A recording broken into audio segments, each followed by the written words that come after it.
첫 번째, 말씀의 길입니다. 이미 생명길은 창세로부터 말씀으로 다 이루어져 있습니다. 세상을 창조할 때부터 그 일이 이루었느니라. 히브리서 4장 3절 말씀. 그러므로 누군가는 반드시 이 길을 가게 되고 또 누군가는 반드시 이 길을 가지 못합니다. 생명길은 실제로 험하고 거친 길을 가는 것이 아닙니다. 생명길은 영의 길이요 말씀의 길이라고 말씀드렸습니다. 육의 길이 아니기에 성령의 인도하심을 받지 않으면 절대로 갈 수 없는 길입니다. 그러므로 이 길을 가려면 성령이 교회들에게 하시는 말씀을 들을 수 있는 영의 귀와 생명길을 보고 갈 수 있는 눈을 떠야만 갈 수 있는 길이며 음성을 듣지 못하는 귀가 열리지 않은 자, 보지 못하는 소경은 결코 갈 수 없는 길입니다.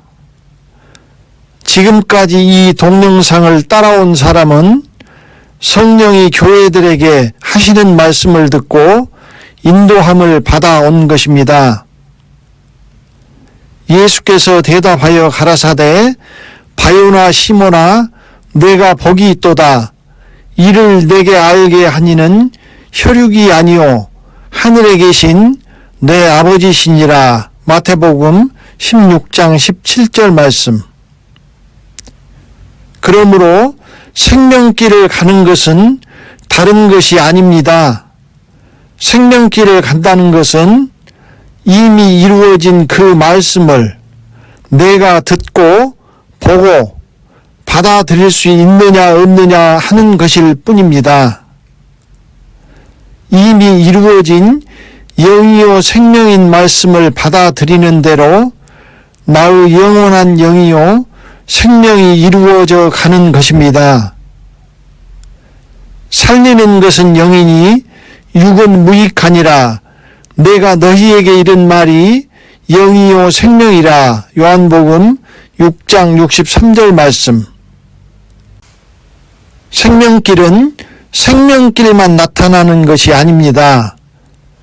자유의지와 선택적인 주권을 우리에게 주기 위하여 동시에 사망길이 함께 나타납니다. 보라, 내가 너희 앞에 생명의 길과 사망의 길을 두었노니. 에레미야 21장 8절 말씀.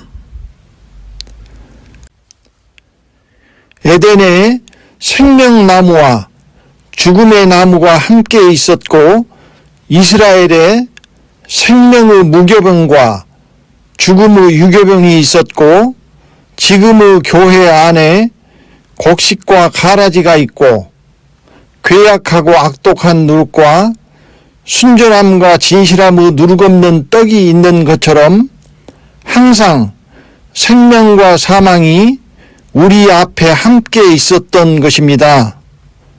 환난의 때에도 생명의 하나님의 계명과 죽음의 음행의 진노의 포도주잔이 환난에 남은 자들의 앞에 나타날 것입니다. 이 모든 것이 영이요 생명인 말씀입니다. 그래서 누군가는 생명으로 갔지만 또 그 누군가는 사망으로 갔습니다.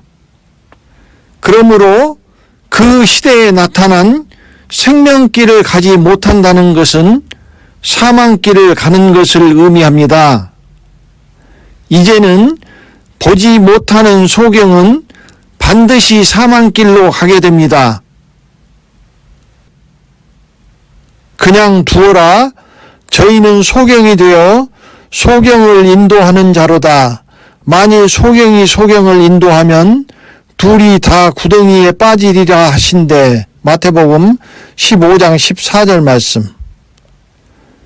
그러므로 생명길을 가기 위하여 우리에게 필요한 것은 딱 두 가지입니다. 생명길은 이미 말씀으로 다 이루어져 있고 그것을 완성하신 그리스도 예수와 그 길로 인도하시는 성령님을 따라 첫째는 영이요 생명인 그 말씀을 알아야 합니다. 말씀을 안다는 것은 영혼의 눈을 떠야 한다는 것이나 같은 말씀이라는 것을 말씀드렸습니다. 보아야 알기 때문입니다. 그래야 그 말씀의 길을 따라갈 수 있습니다. 믿는다는 것은 모르는 것을 의미하며 보지 못하기에 알지 못하는 것이며 소경이라는 것은 누누이 말했습니다. 믿는 자는 보지 못하는 소경이기에 그 길을 갈 수 없습니다. 그러므로 이른 비에 있는 자는 믿음으로서는 생명길을 가지 못하는 것입니다. 이제 생명으로 가는 길을 막는 두 번째 큰 산의 동영상에서 눈을 뜨게 되고 생명길을 가게 될 것입니다. 두 번째는 그 이루어진 말씀을 내게 적용하는 것입니다. 말씀을 그대로 순종하여 받아들이는 것을 의미합니다. 그리하여 그 말씀이 내 영이 되고 생명이 되어 그 길로 내가 그냥 가는 것입니다. 그것을 눈을 뜨지 못하여 모르고 받아들이는 것은 믿음이니 눈을 뜨고 알고 받아들이는 것을 허용이라는 단어로 표현하겠습니다. 그러므로 우리가 그리스도 도의 초보를 버리고 죽은 행실을 회개함과 하나님께 대한 신앙과 세례들과 안수와 죽은 자의 부활과 영원한 심판에 관한 교훈의 틀을 다시 닦지 말고 완전한 데 나아갈지니라. 하나님께서 허락하시면 우리가 이것을 하리라. 히브리서 6장 1절부터 2절 말씀. 믿음은 소경으로 보지 못하고 모르면서 되지만 허용은 눈을 뜨고 보면서 알므로서만 됩니다.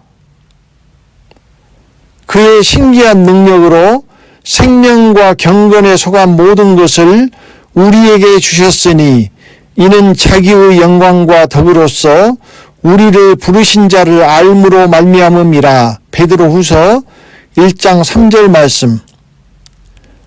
눈을 뜨게 되면 믿음을 벗어나고 알미 찾아오게 될 것입니다. 그 말씀을 순종하고 받아들여 그 이루어진 말씀이 나의 영이요 생명이 되어 내가 되는 것입니다. 저희와 같이 우리도 복음 전함을 받은 자이나 그러나 그 들은 바 말씀이 저희에게 유익되지 못한 것은 듣는 자가 믿음을 화합지 아니함이라. 히브리서 4장 2절 말씀. 눈을 뜨기까지는 음성을 듣고 믿음으로 화합해야 합니다. 눈을 뜨지 못했을 때는 믿음으로 화합해야 하지만 눈을 뜨게 되면 알므로 화합하는 것입니다. 그러므로 이제부터 가는 생명길은 암과 허용입니다. 생명길은 행위나 노력, 애씀 등 자기의 의로 갈 수 있는 길이 절대 아닙니다. 오직 말씀이 이미 이루어 놓으신 하나님의 의로만 갈 수 있는 길입니다.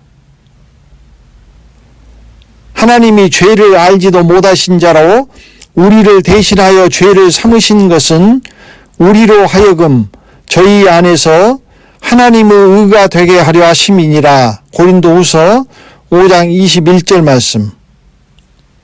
다만 전제 조건으로 알미의 눈을 반드시 떠야만 하는 것입니다. 소경은 갈 수 없는 길이기 때문입니다. 이제 우리 하나님 여호와께서 우리에게 잠깐 은혜를 베푸사 얼마를 남겨두어 피하게 하신 우리를 그 거룩한 처소에 박힌 목과 같게 하시고 우리 눈을 밝히사 우리로 종 노릇하는 중에서 조금 소성하게 하셨나이다. 에스라 9장 8절 말씀. 우리 주 예수 그리스도 하나님 영광의 아버지께서 지혜와 계시의 정신을 너희에게 주사 하나님을 알게 하시고 너희 마음 눈을 밝히사 그의 부르심의 소망이 무엇이며 성도 안에서 그 기업의 영광의 풍성이 무엇이며 그의 힘의 강력으로 역사하심을 따라 믿는 우리에게 베푸신 능력의 지극히 크심이 어떤 것을 너희로 알게 하시기를 구하노라. 에베소서 1장 17절부터 19절 말씀.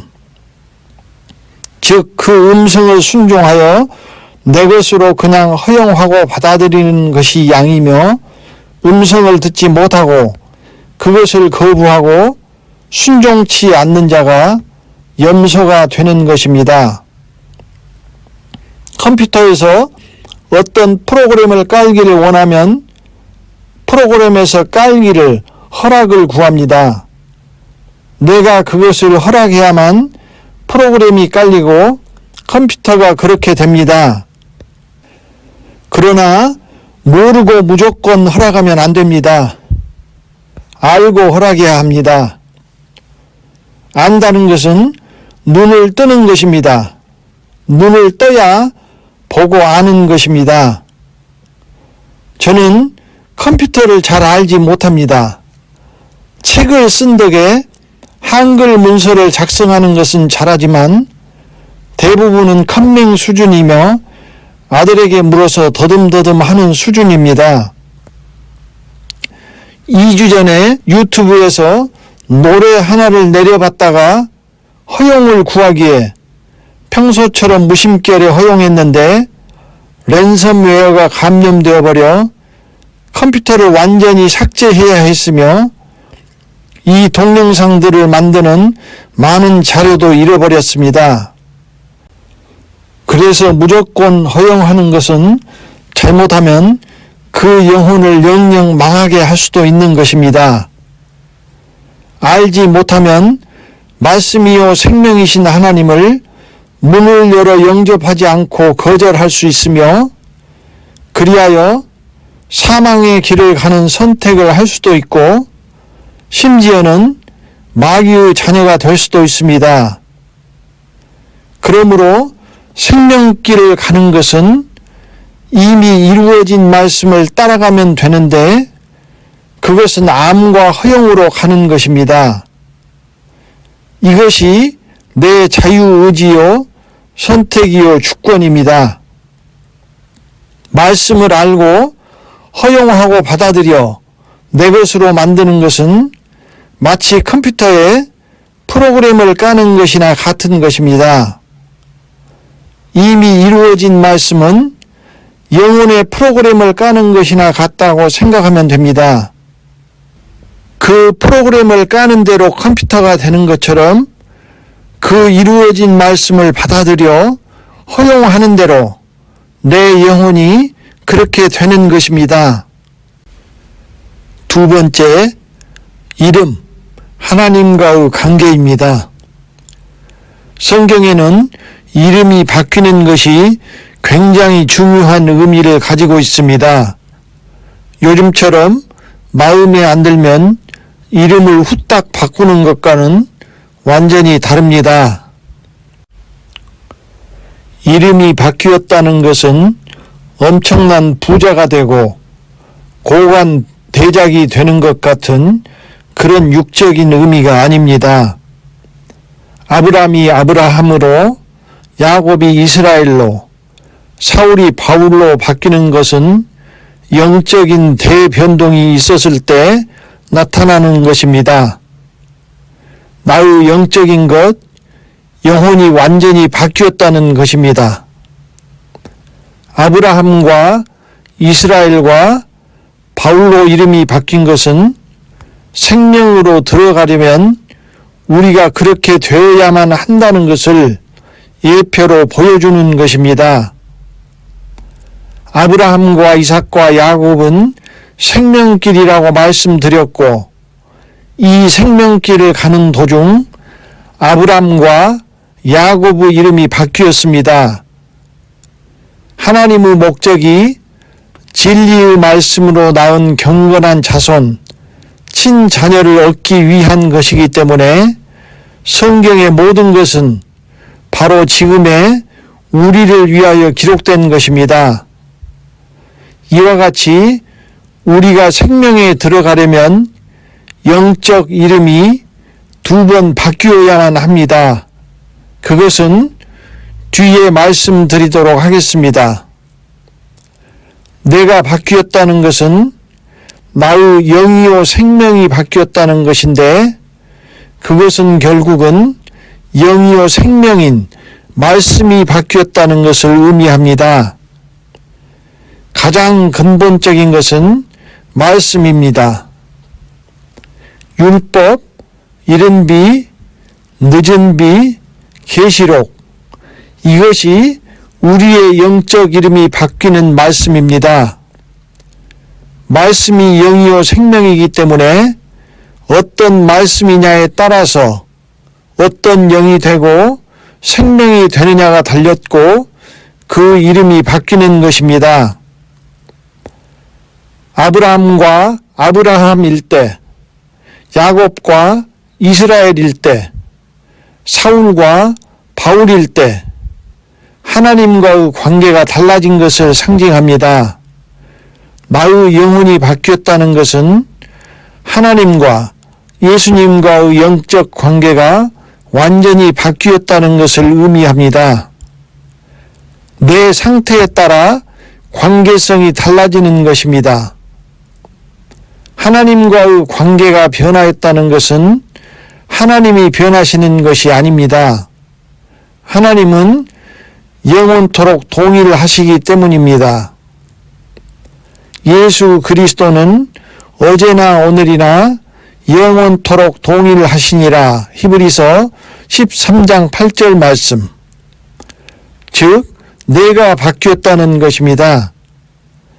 이것을 다시 역으로 해석하면, 나의 이름이 바뀌면 하나님과 예수님과의 관계성이 바뀌며, 관계성이 바뀌면 상대적으로 하나님과 예수님의 이름이 바뀝니다.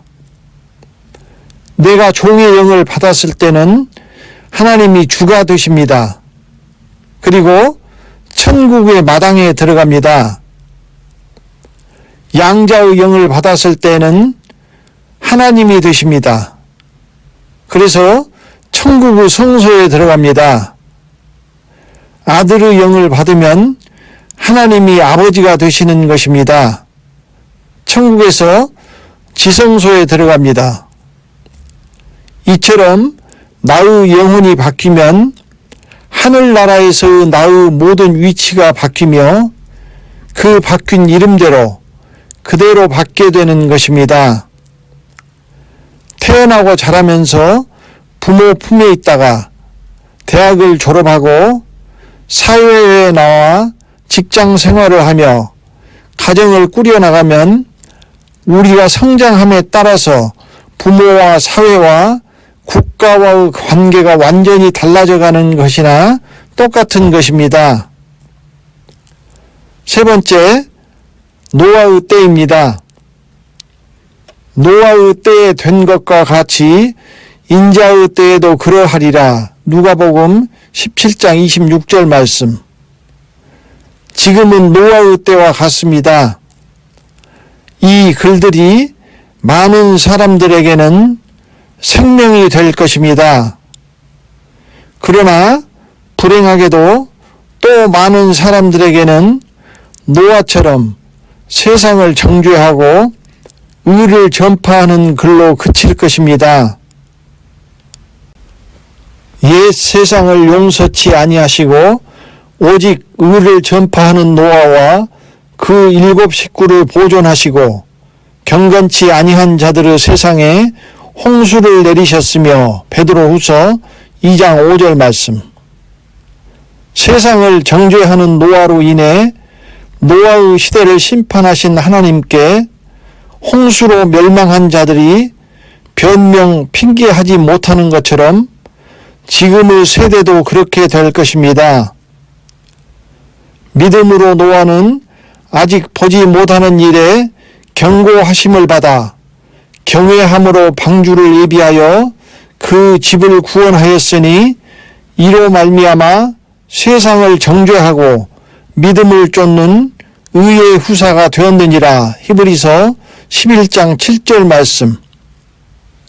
노아의 때와 같은 지금 세상에 하나님을 경외한다는 것은 아직 보지 못하는 일에 경고하심을 받아 방주를 예비하는 것입니다.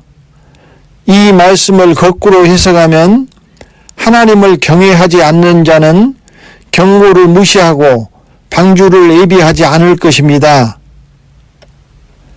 이로 말미암아 그때 세상은 무르 넘침으로 멸망하였으되 이제 하늘과 땅은 그 동일한 말씀으로 불사르기 위하여 간수하신 바 되어 경건치 아니한 사람들의 심판과 멸망의 날까지 보존하여 두신 것이니라. 베드로후서 3장 6절부터 7절 말씀.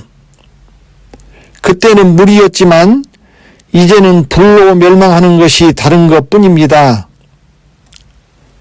사람들이 세상에 임할 일을 생각하고 무서워함으로 기절하리니 이는 하늘의 권능들이 흔들리겠습니다. 누가복음 21장 26절 말씀. 성경은 이미 말씀하고 있습니다. 그러나 사람들은 스스로 위안하면서 깊은 곳에서는 무섭고 두렵지만 애써 외면하고 회피하고 있습니다. 그러나 외면하고 회피해버리면 문제를 해결할 수 없습니다. 제가 젊었을 때 공기총을 가지고 사냥을 다녔던 경험이 있습니다. 꿩이 쫓기다 갈 데가 없으면 얼굴만 풀숲에 묻고 자기가 못 보니까 사냥꾼도 못 볼 것이라 착각을 한다고 합니다. 문제를 해결하려면 회피하지 말고 마주 대면하여 직시하고 부딪혀야 합니다. 이 생명길은 읽으신 분들을 무섭고 두렵게 하기 위하여 올리는 것이 아닙니다. 대환란과 심판 그리고 둘째 사망까지 사람들이 모르고 있을 뿐 이미 눈앞에 닥쳐왔다는 것을 성경과 많은 사람들이 경고하고 있는 일들입니다. 저희가 평안하다, 안전하다 할 그때에 잉태된 여자에게 해산 고통이 이름과 같이 멸망이 호련히 저희에게 이르리니 결단코 피하지 못하리라. 데살로니가 전서 5장 3절 말씀. 그래서 지금 우리가 처하고 맞닥뜨린 무서운 상황을 알게 하고 그것을 미리 피할 길을 알려드리기 위해서입니다. 오직 하나님은 미쁘사 너희가 감당치 못할 시험당함을 허락지 아니하시고 시험당할 즈음에 또한 피할 길을 내사 너희로 능히 감당하게 하시느니라. 고린도전서 10장 13절 말씀. 이 생명길을 끝까지 간 사람은 피할 길을 얻게 될 것입니다. 노아의 방주는 수많은 사람이 탈 수 있을 만큼 엄청나게 컸습니다. 그러나 방주에 올라탄 사람은 겨우 8명이었습니다. 그들은 전에 노아의 날 방주 예비할 동안 하나님이 오래 참고 기다리실 때에 순종치 아니하던 자들이라. 방주에서 물로 말미암아 구원을 얻은 자가 몇 명뿐이니 겨우 8명이라. 베드로전서 3장 20절 말씀. 노아의 때에 사람들이 먹고 마시고 장가들고 시집가지만 그 중에 의를 전파하는 노아가 있었습니다. 그 때와 같이 홍수가 올 것이니 방주를 지으라는 의를 전파하는 노아들이 지금도 또한 있는 것입니다. 홍수 전에 노아가 방주에 들어가던 날까지 사람들이 먹고 마시고 장가들고 시집가고 있으면서 홍수가 나서 저희를 다 멸하기까지 깨닫지 못하였으니 인자의 임함도 이와 같으리라. 그때 두 사람이 밭에 있음에 하나는 데려감을 당하고 하나는 버려둠을 당할 것이요 두 여자가 매를 갈고 있음에 하나는 데려감을 당하고 하나는 버려둠을 당할 것이니라. 그러므로 깨어 있으라. 마태복음 24장 38절부터 42절 말씀.